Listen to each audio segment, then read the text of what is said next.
हमेशा याद रखिएगा, दया मांगने से नहीं मिलती है। दया, गुरु की दया गुरु आदेशित कर्म से मिलती है। गुरु जो बोले हैं उसको करने से ही गुरु की दया मिलती है। लेकिन शिव को गुरु मानने के लिए भी उनकी दया चाहिए। इसीलिए हम लोगों ने कहा उनसे दया मांगिए।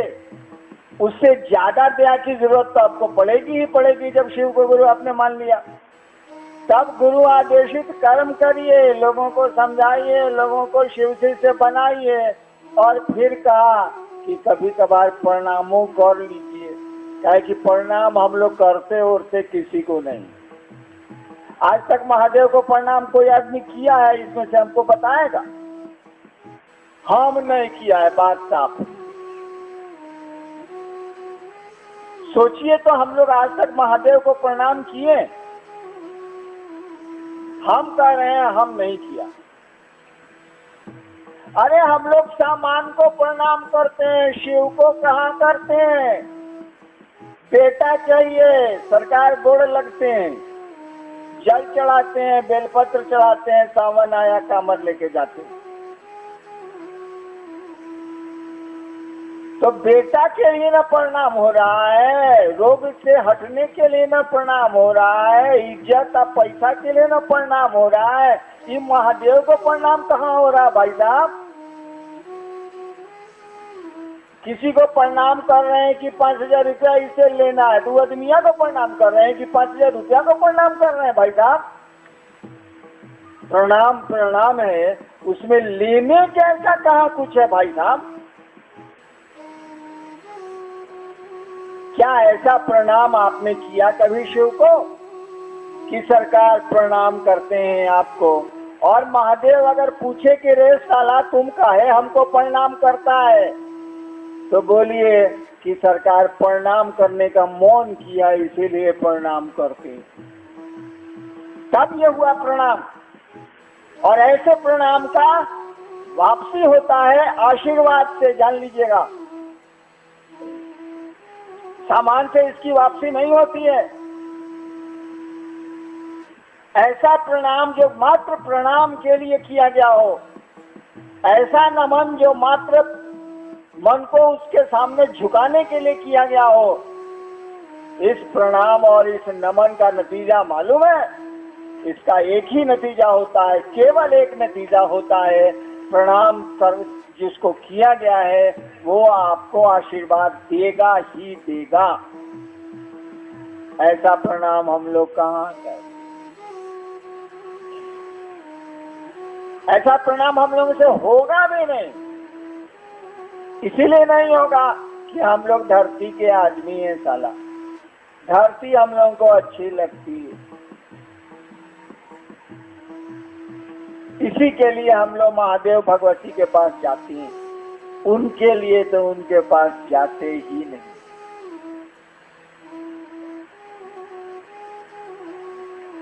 तो आप जाइए शिव के पास, मेरे पास आने की कोई जरूरत नहीं है। हम वहां जाएंगे तो घंटा जाइएगा, किसके पास जाइएगा? इसीलिए हरिनाम महत्वपूर्ण नहीं है। मेरे पास आना आपका बिल्कुल जरूरी नहीं है, लेकिन मेरी बातों पर भरोसा करना तो बिल्कुल जरूरी है।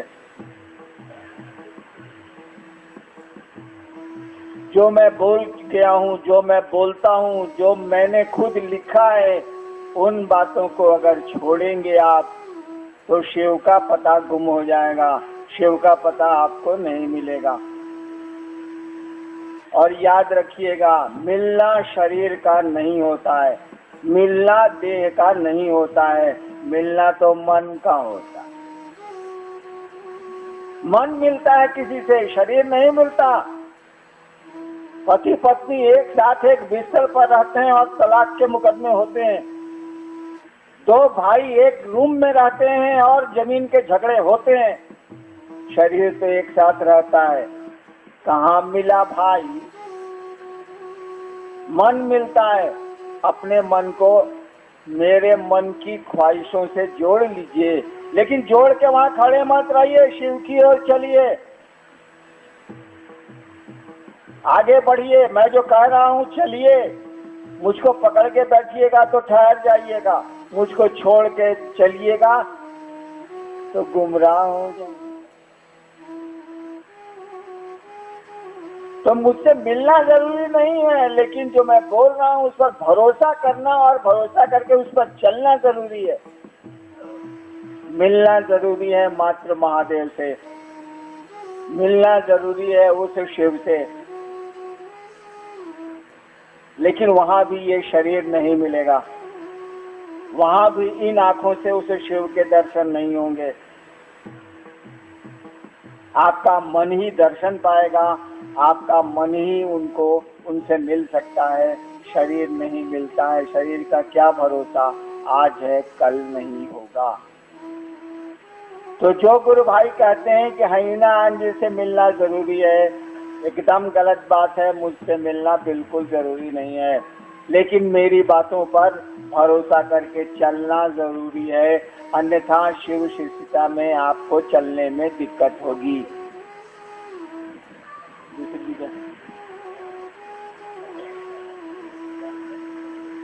चर्चा ही पूजा है और आप कहते हैं कि 2012 तक ही चर्चा होगी, तो बाद में क्या करेंगे? आद मुनि सिंह जामदोर उड़ीसा। हम कब बोले हैं कि 2012 तक चर्चा होगी? शिष्यानुभूति मैंने लिखी है, उसमें पढ़ा है चर्चा पर। दूसरा सूत्र को पूरा पढ़े हैं, उसमें लिखा है कि अविरल आत्मानुभूति है, हमेशा चलेगी ये। अविरल जो रुकती नहीं है, जो विरल नहीं होती है, अंतहीन है, इसका अंत है ही नहीं। लोग रोज धरती से जाएंगे, रोज नए लोग पैदा होंगे, चर्चाएं चलती रहेंगी। ये हमने कब कह दिया कि 2012 तक? मैंने तो कहा है कि अंतहीन है, इसका अंत नहीं है। हमने ये जरूर कहा है, कोई काम करिएगा भाई साहब तो तय नहीं करिएगा कि कितना दिन में कितना कमा करिएगा, क्योंकि आप सोते हैं, क्योंकि शिव कार्य के प्रति आप जागरूक कम हैं। तो आपको तो टारगेट देना होगा ना कि शाम के पहले आप फलना जगह तक पहुंचिए। अब जिस चाल से चले आप चले, लेकिन आपको पहुंचना होगा, कोई लक्ष्य तो देना होगा, कुछ निर्धारित तो करना होगा कि यहाँ तक चलना है, कुछ तय तो करना होगा कि 12 महीने में पूरा कोर्स पूरा करके परीक्षा देनी है बच्चे को, कि एक के बारे में एग्जामिनेशन लीजिएगा, पढ़ेगा वो। हमने कहा कि 2012 यानी अब 1.5 साल बचा, 2012 तक कम से कम जागिए, और इतना जागिए कि देश के कोने कोने में लोग जान जाएं कि शिव लोगों के गुरु होते हैं। तब चलेंगे विदेश, तब चलेंगे लोगों के बीच में शिव शिष्यता को जगाने। अभी शिव का शिष्य तो बनाइए। हमने कहा ही नहीं कि 2012 तक चर्चा चलेगी। हमने तो लक्ष्य निर्धारित किया है कि भैया उड़ीसा से निकल के आंध्रा में कहीं नहीं घुस रहे हो, सुंदरगढ़ से निकल के कटाका पूरी कहीं नहीं जा रहे हो, तो ससुरा घूम घूम के सुंदरगढ़, घूम के सुंदरगढ़, ऐसे कैसे चलेगा? तो आदमी को बोलना पड़ेगा ना कि भैया निकलो, बढ़ो आगे। जो लोग घर में रहते हैं उनको करने दो, तुम निकल सकते हो तो निकलो, शिव कार्य को फैलाओ। पहले फैला लीजिए, तब हम लोग हेल्थ बनाने पर ध्यान देंगे। अरे लड़कवा को पहले लंबा होने न दीजिए, नहीं तो नट्टे रह जाएगा चलाऊ। लंबा होने दीजिए तो थोड़ा दुबलाएगा, उसके बाद टॉनी का खाना ही सब बढ़िया से दिया जाएगा, मोटा जाएगा। तो शिव कार्य को फैलाइए, टॉनिक हम लोग दे देंगे, शिव शिष्यता बढ़िया से मोटा जाएगी, यानी बढ़िया से स्वस्थ हो जाएगी।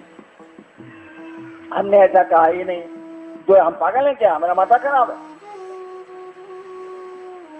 आपके लिए लक्ष्य दिया गया, शिव शिष्यों को ये निर्धारित किया गया कि आप ही के लिए नहीं, सभी को, कि 2012 तक पूरा करिए, सूचिए मत। ताकि एक दिन तो ऐसा सोना है कि जगाने वाला भी जगा नहीं सकेगा। काम करिए महादेव का, अपना भी उसी तरह से करिए और महादेव का भी काम उसी सिंसियरिटी से करिए, उसी लगन से करिए। इसीलिए कहा गया, और क्या कहा गया, सुतिए मत, जागिए, जाग के महादेव का काम करिए। और गुरु का काम चेला नहीं करेगा तो क्या करेगा? साला बाप का काम बेटा नहीं करेगा तो दूसरा क्या करेगा? और आपकी हमारी आदत है, हे महादेव अपने दया करब तब ना अपने के चर्चा होता ही। ये कोढ़ियापनी है, बदमाशी है ये।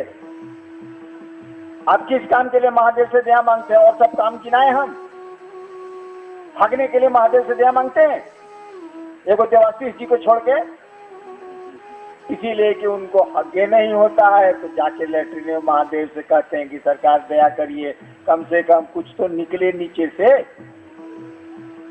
आप नहीं मांगते, हम नहीं मांगते, लेकिन महादेव का काम आएगा तो दया चाहिए। काहे? बाप अगर खेत पर नहीं जाएगा तो खेत हम लोग छोड़ देंगे, परती की खेती करेंगे।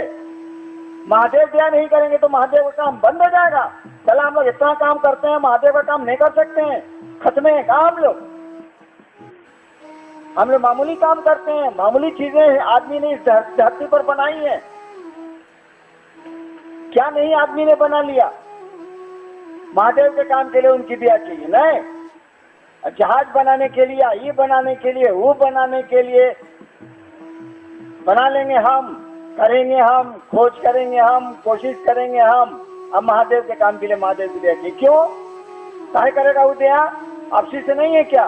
शिष्य की जवाबदेही है कि वो गुरु का कार्य करे और अपनी ताकत से करे।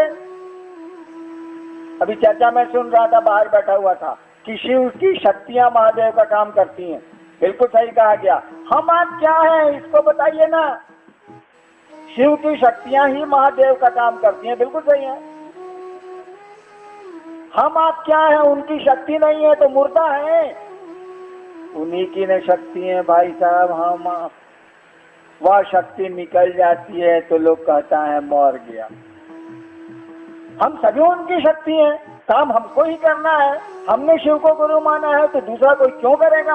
हम लोग करेंगे, धीरे धीरे धीरे धीरे लोग बढ़ते चले जाएंगे, थोड़ा काम आसान हो जाएगा। और नहीं मिलेंगे तब भी करेंगे, साले को जो होगा देखा जाएगा, करेंगे। चलिए तीसरा। एक भाई की जिज्ञासा है कि शिव शिष्यता का अंतिम लक्ष्य क्या है? आपने सवाल सुना, शिव शिष्यता का अंतिम लक्ष्य क्या है? तो शब्द बोल रहा है कि अंतिम लक्ष्य क्या है? शिव शिष्यता के अंतिम लक्ष्य शिव है, महादेव है। जिस दिन शिष्य शिव से जुड़ गया उसे शिव शिष्यता का लक्ष्य पूरा हो गया। और शिव से जुड़ने का मानी शिव हो गया। और एक एक आदमी अगर शिव हो जाए ना, ये संसार कितना खूबसूरत हो जाएगा। सोचते हैं शिव के बारे में आपने जो कहानियां पढ़ी हैं कितनी सुंदर है। आदमी भी शिव हो जाए, शिव जैसा हो जाए तो कितना सुंदर हो जाएगा समाज, ये संसार कितना खूबसूरत हो जाएगा। तो शिव शिष्यता के लक्ष्य शिव है, चेला का लक्ष्य उसका गुरु होता है। आप बोल रहे हैं शिव शिष्य, इसका माने आपके लक्ष्य गुरु है। गुरु तक पहुंचिए, गुरु जो कहते हैं करिए, बस। चलिए एक सवाल है, तीसरा सूत्र नमन करना जप है या प्रणाम? यह स्पष्ट करें कि जप और प्रणाम में क्या अंतर है? जप और प्रणाम में क्या अंतर है? बाबू जी को गोड़ लगते हैं, जप है कि प्रणाम है? भाई जी, बाबू जी के पास चाहे माई के पास जाते हैं या ससुर से मिलने गए हैं तो क्या बोलते हैं? 1 घंटा तक ससुर को पकड़ के बोलते रहते हैं, ससुर जी गोड़ लगत नहीं, ससुर जी गोड़ लगत नहीं, ससुर जी गोड़ लगत नहीं, ससुर जी गोड़ लगत नहीं, ससुर जी गोड़ लगत नहीं। तब तक सास आ गई, सास जी गोड़ लगत नहीं, सास जी गोड़ लगत नहीं, सास जी गोड़ मारे दूध चढ़ी बच चला। पगला गया क्या? चल करके मैं रांची में तो हॉस्पिटल नहीं ले पागल खाना। कि जप हुआ, प्रणाम प्रणाम है, जप जप है, जप के माध्यम से प्रणाम होता है। ये बिल्कुल सही।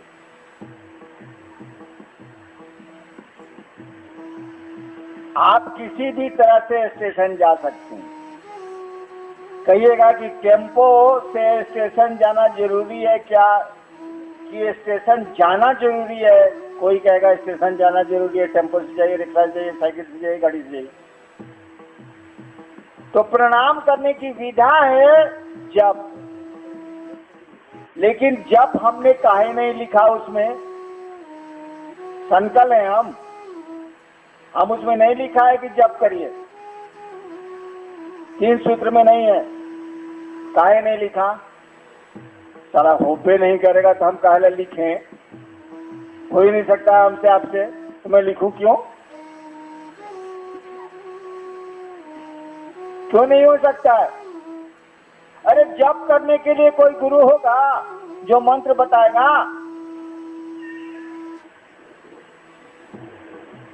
हमको आपको गुरु ही नहीं है तो मंत्र के बतावेगा। और जो गुरु मिलता है धरती पर, हम क्या बोलें?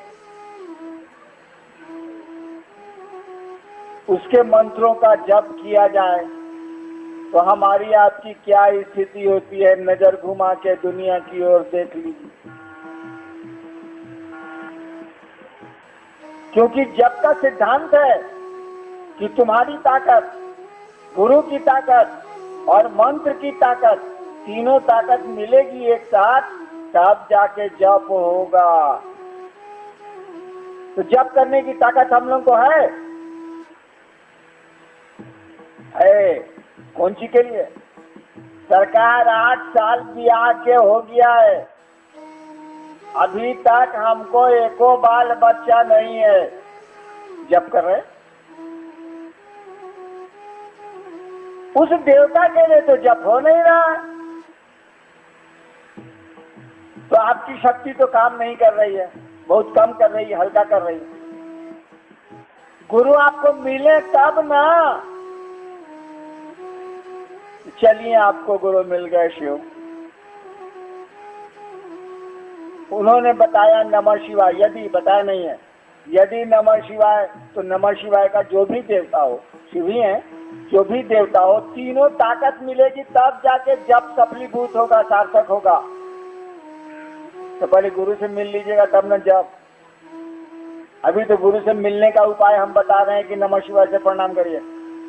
इस प्रणाम को आप जप में ले जा सकते हैं। मन करे तो माला कई तरह की होती है। एक सांस की माला होती है, आपकी सांस चलती है ना, वो भी माला है। आती है, जाती है, आती है, जाती है, आती है, जाती है। एक आदमी की सांस 24 घंटे में 21,600 बार चलती है औसतन। एक आदमी 24 घंटे में सांस लेता है 21,600 बार औसतन। ये भी एक माला है जिसको अजपा जप बोलते हैं। रुद्राक्ष की माला भी एक माला है, तुलसी की माला भी एक माला है, कमलगट्टे की माला भी एक माला है, अंगुली की माला भी एक माला है। हमने कहा कि जौन माला पर मन करे जप करिए, अगर करना चाहते हैं। ये जप कुछ नहीं है, आप पहले प्रणाम करिए, गुरु से संबंध बनाइए तो जप होगा, नहीं बनाइएगा नहीं होगा। पहले गुरु को प्रणाम करना सीखिए। आप चाहिए तो ये प्रणाम जप के माध्यम से कर सकते। आपका मौन। चलिए नेक्स्ट। बहन आत्मनी जी, उड़ीसा, इन्होंने लिखा है, साहब से अनुरोध है कि शिष्यानुभूति छपवा कर बांट सकते हैं कि नहीं? अगर बांट सकते हैं तो क्या कुछ उसके ऊपर मूल्य लगाया जाए या नहीं? शिष्यानुभूति हम लोगों ने निर्णय लिया है बहुत शुरू से कि उसका कोई मूल्य नहीं लगाया जाएगा, और लोगों को उसको छापने का अधिकार नहीं है। आप छपवाना चाहते हैं तो मुख्यालय से पूछना पड़ेगा, क्योंकि अब गलतियां हो जाएंगी। गलतियां हो जाएंगी तो लिखित में जब गलती हो जाएगी तो इसको सुधारना बहुत मुश्किल होता है भविष्य में, और कोई बात नहीं। शिष्यानुभूति आपको मुख्यालय से अप्रूव कराना होगा, तभी आप छाप सकते हैं, और मूल्य का तो सवाल ही नहीं है, मूल्य तो आप ले ही नहीं सकते। वही एक पुस्तक है जो निःशुल्क बिकेगी, और हमको लगता है जब तक शिव शिष्यता धरती पर चलेगी उसका मूल्य कोई नहीं लेगा। बहन अफड़ा उड़ीसा, गुरु से जुड़ाव कैसे हो? अभी हम बोले हैं कि गुरु से जुड़ाव गुरु आदेशित कर्म करने से होगा। गुरु ने जो कहा सो करिए, नहीं मन करे करने का तो गुरु से दया मांगिए, दया वो नहीं करें तो झगड़ा करिए। झगड़ा करते थे कि नहीं करते थे, याद नहीं है? लड़ाई में माई बाप से झगड़ा होता था कि नहीं हम लोगों का? 3 दिन से कह रहे हैं कि हमारा जूता फट गया है, जूता फट गया है, जूता फट गया है। न मम्मी ध्यान दे रही है, न पापा ध्यान दे रहे हैं। वो लड़का जानता है कि देगा तो मम्मी है, पापा ने देगा, सारे रोड का आदमी नहीं देगा। चौथे दिन आए स्कूल से, मम्मी बोली कि नाश्ता कर लो बउआ। तुरंत कहा कि नाश्ता फास्ता आज कुछ नहीं होगा। मम्मी पूछी कि काहे? कहा कि काहे का कोई जवाब नहीं है, बस्ता भी उठा के हम फेंके, कल से स्कूल भी नहीं जाएंगे। मम्मी पूछ रही काहे इतना खिसिया हो, मास्टरवा मारा है क्या? काहे मास्टर मारेगा? 3 दिन से कह रहे हैं कि मेरा जूता फट गया, जूता फट गया, कोई चिंता नहीं है, हमको चलने में दिक्कत होता है। लड़का सब कहता है कि अरे फटा हुआ जूता पहन के स्कूल आता है। मम्मी ने कहा नाश्ता थोड़ा सा कर लो। कर नहीं सकते हैं आज हम नाश्ता, आज तो हम नाश्ता करबे नहीं करेंगे। अंत में मम्मी पापा को लाते हैं, अच्छा चलो खरीद देंगे। और जूता खरीदवाते थे कि नहीं खरीदवाते थे? तो महादेव से झगड़ा नहीं कर सकते हैं। बच्चा थे तो जूता के लिए इतना तूफान मच रहा था, और गुरु के काम के लिए तूफान नहीं मचा सकते हैं। महादेव से मचाइए तूफान। हमने जैसा हम पहले बहुत ही सब काम करते थे, देखते थे कि 9-9 महीना तक, 8-8 महीना तक एक महादेव का चेला नहीं बना। आप लोग तो बोलते हैं यहाँ, सुनते हैं कि 6,000-7,000 शिवसी से बनता है। हम जब शुरू में शिवसी से बनाने की कोशिश करते थे तो 8-8, 9-9 महीना तक एक साला नहीं बनता था।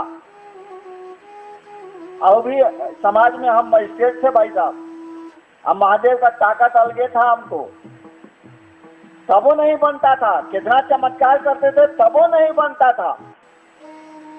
तो महादेव से कहते थे कि आज में हम लोगों का खाना बंद रहेगा।